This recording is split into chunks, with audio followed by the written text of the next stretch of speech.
Hello student, आज हम पढ़ेंगे हिमालय और हम कविता का शेष भाग। लास्ट क्लास में हमने इसके आधे भाग को पढ़ा था। आज हम इसको पूरा पढ़ते हैं।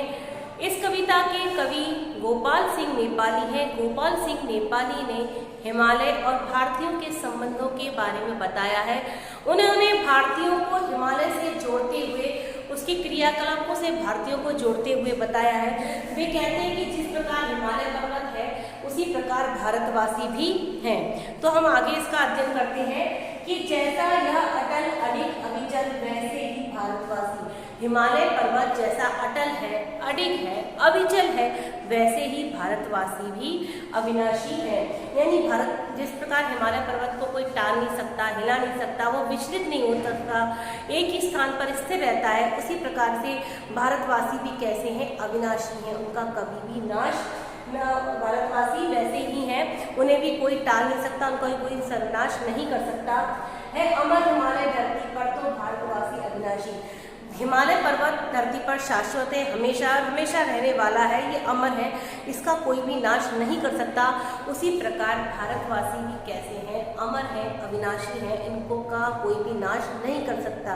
अनेक प्रकार की जो विपदाएं होती हैं वो हिमालय पर आती हैं, लेकिन हिमालय उनको सहन करता है और अपने स्थान पर दृढ़वत रहता है, स्थिर रहता है, कभी टलता नहीं है, कभी हटता नहीं है। उसी प्रकार भारतवासियों के सामने भी अनेक प्रकार के संकट आते हैं, अनेक प्रकार की मुसीबतें आती हैं, लेकिन वे कभी भी अपने कर्तव्य पथ से विचलित नहीं होते, वे हमेशा दृढ़ संकल्प लिए रहते हैं।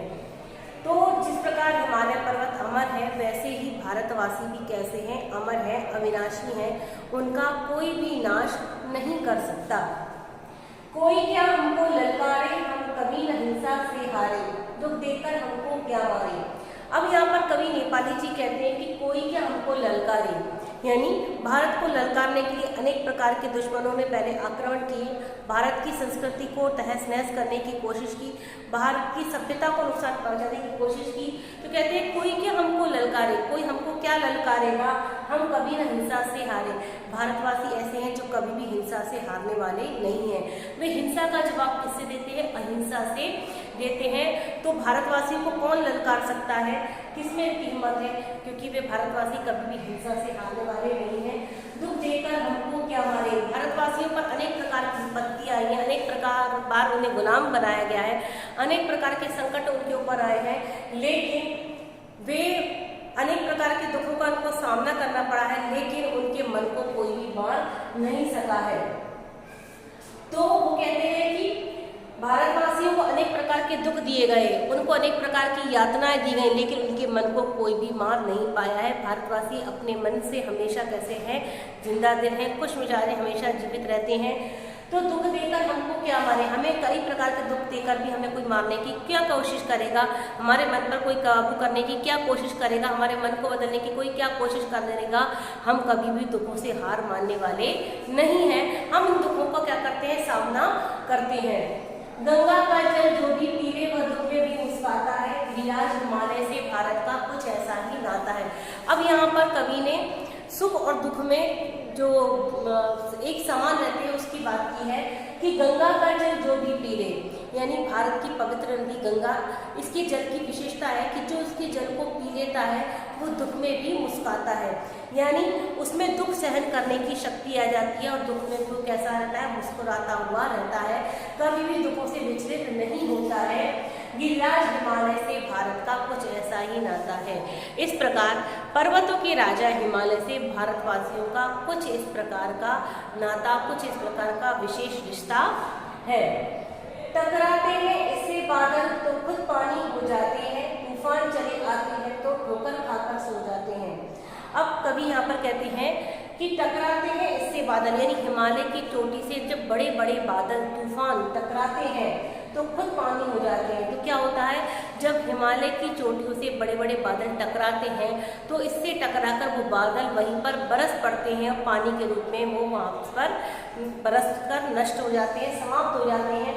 तूफान चले आते हैं तो ठोकर खाकर सो जाते हैं। बड़े बड़े तूफान भी हिमालय की चोटी से टकराकर कैसे हो जाती है, उससे ठोकर खाकर शांत हो जाते हैं, थम जाते हैं।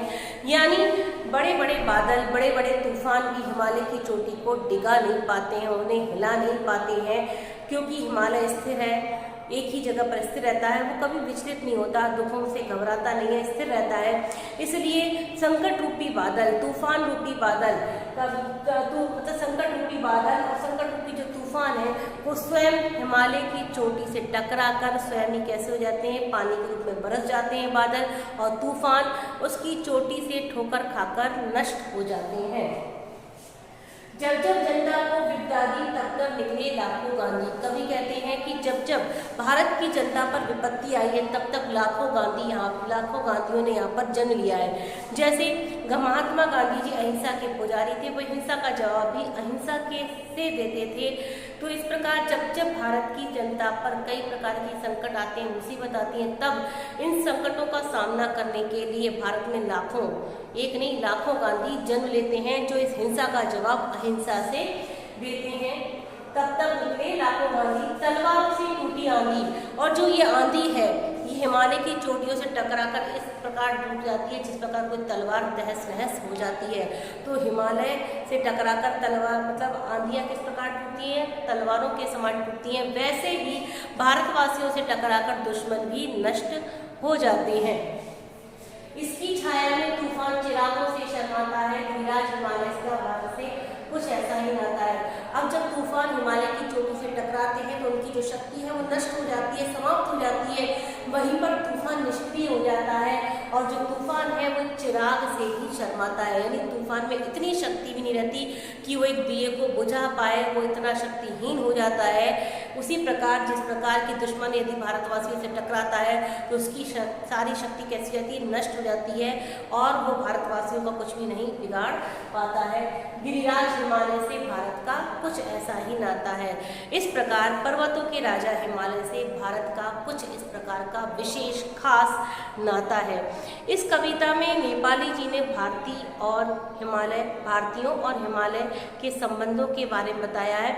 यहाँ पर हिमालय के माध्यम से कवि ने ये बताने की कोशिश की है कि जैसा हिमालय अटल है, अडिग है, अविचल है, एक जगह पर स्थिर रहता है, उसे मौसम का प्रभाव विचलित नहीं करता, उसे आंधी तूफान विचलित नहीं करते, वो एक जगह पर स्थिर रहता है। उसी प्रकार भारतवासी हैं, भारतवासी को कोई भी संकट मुसीबत विचलित नहीं कर सकते। वे अपने कर्तव्यों के प्रति, अपने दृढ़ निश्चय के प्रति स्थिर रहते हैं। जिस प्रकार हिमालय की चोटी बहुत ऊंची है, हिमालय अमर है, उसी प्रकार से भारतवासी भी अविनाशी हैं, उनका कोई भी नाश नहीं कर सकता। कितने भी तूफान, कितने भी संकट आ जाए, उनको कभी भी खत्म नहीं कर सकते।